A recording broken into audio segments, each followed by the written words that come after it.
Good morning, friends. I'm sitting here at Macama Wildlight with my good friend Dave Mumbauer with Supreme Lending, and we are going to discuss a topic that is not new, but new for our generation, and that is subject to assumptions on a mortgage.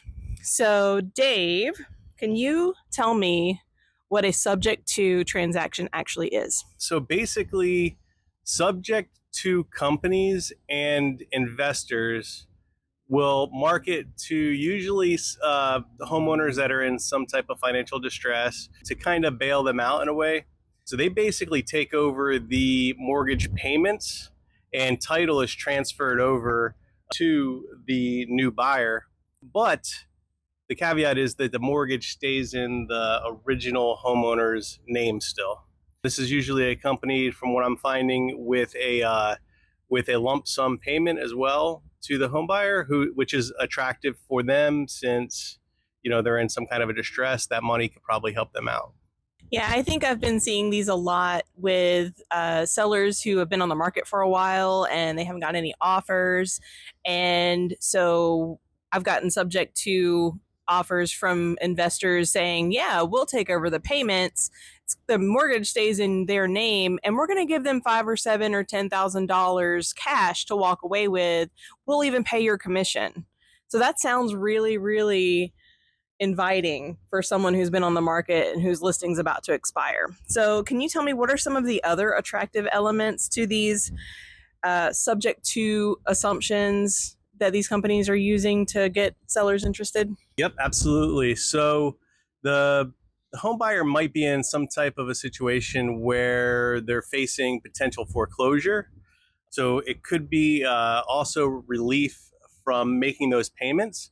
I know that we've seen a very steep rise in credit card debt lately, and that could be a contributing factor to debt overload, where it gets tougher to make those mortgage payments. The sale could be a lot quicker, because if you think about it, the buyer doesn't need to get pre-qualified or anything like that with a lender, so usually a lot faster than the approval process. But usually it's just a quick relief for them with that, between the quick sale and the payment relief and the lump sum. Those are the big attractions, I think, and why people would probably consider that if they were in a certain situation. It does sound attractive. So what are some of the cons of going with a subject to offer?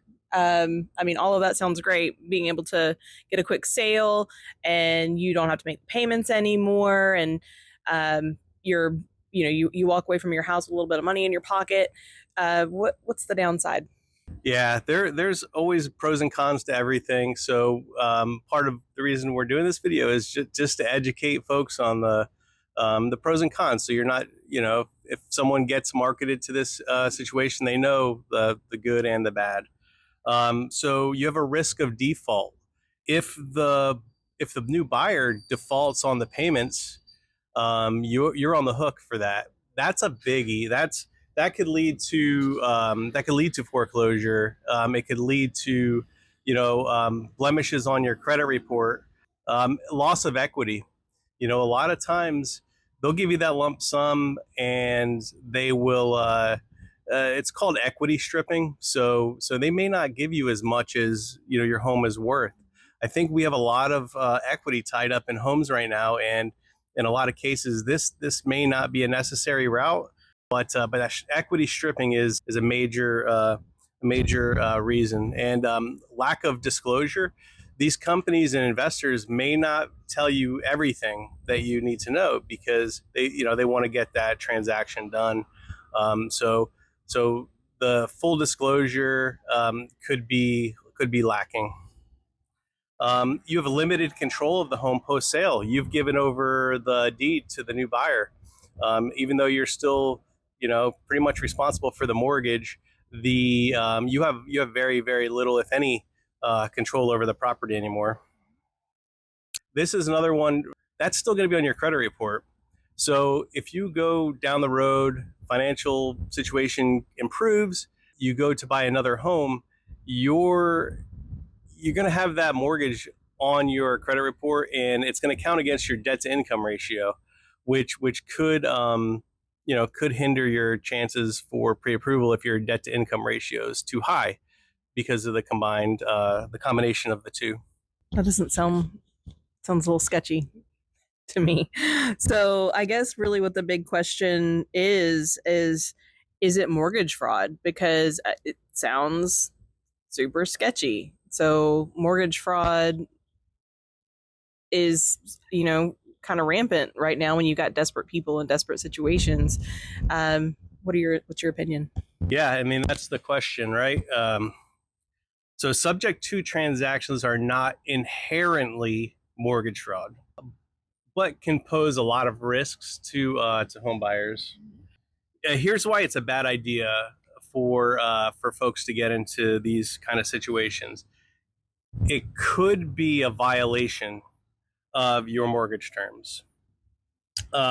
Most mortgages have a due on sale clause in the language, which means if the title changes hands, that the balance of the loan is due. So usually that's taken care of when someone purchases that that current mortgage is closed out with the proceeds from the sale. That's what comes out first. And in this situation, that doesn't occur. So folks could find themselves in violation of their mortgage terms, and in that case, the lender could and likely will require for the mortgage to be paid in full. So legally, that due on sale clause is a really high potential for an unsuspecting homeowner to find themselves in a mortgage fraud situation, especially if it's not disclosed by the new buyer and the original homeowner.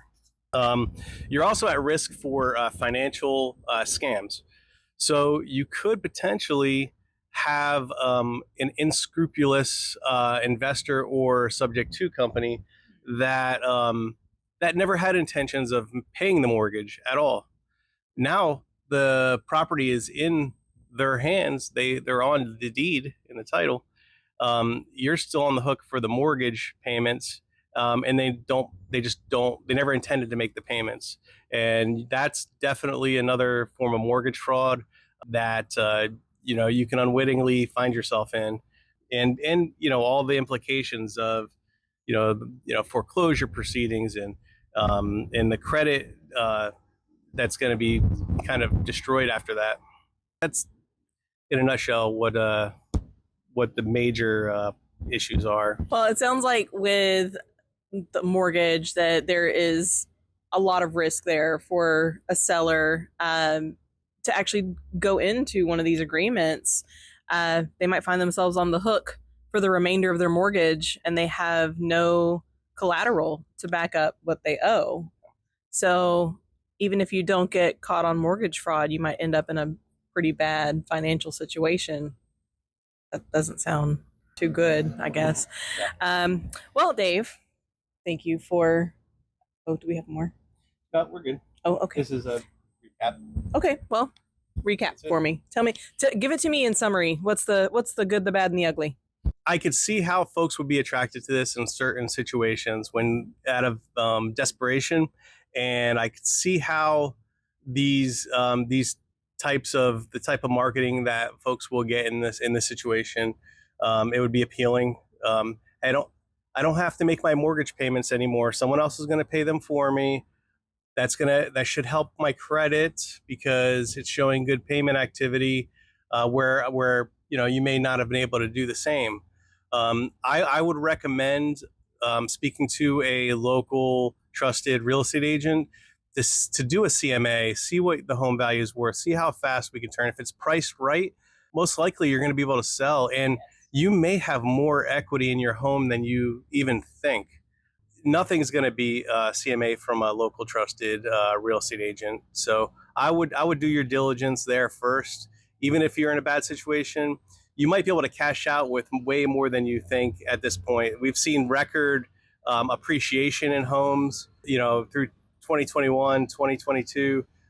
So that's where I would start. Don't get yourself into a situation where you could potentially be scammed or in a mortgage fraud situation with your lender. Thank you for sharing all of this information, because this is, like I said, it's not new. This was very popular back in the 80s, but it is newly coming back. We're seeing a lot of these offers again, and it's, as a result of the market the way it is, and the homes are sitting a little longer, sellers are getting antsy, and we have some people taking advantage of those situations. So we want you to always be educated. We want you to make a smart decision when you're selling your home. Of course, we can't tell you what decision to make, but we do want you to be fully informed. So thanks again, and until next time. All right. Thank you, Erin. While subject to transactions can provide a quick solution for homeowners in financial distress, the risks often outweigh the benefits. Homeowners could face serious financial and legal consequences, including loss of their home, damage to their credit, and potential involvement in fraudulent schemes. It's generally advisable for homeowners to seek legal financial advice before considering such transactions.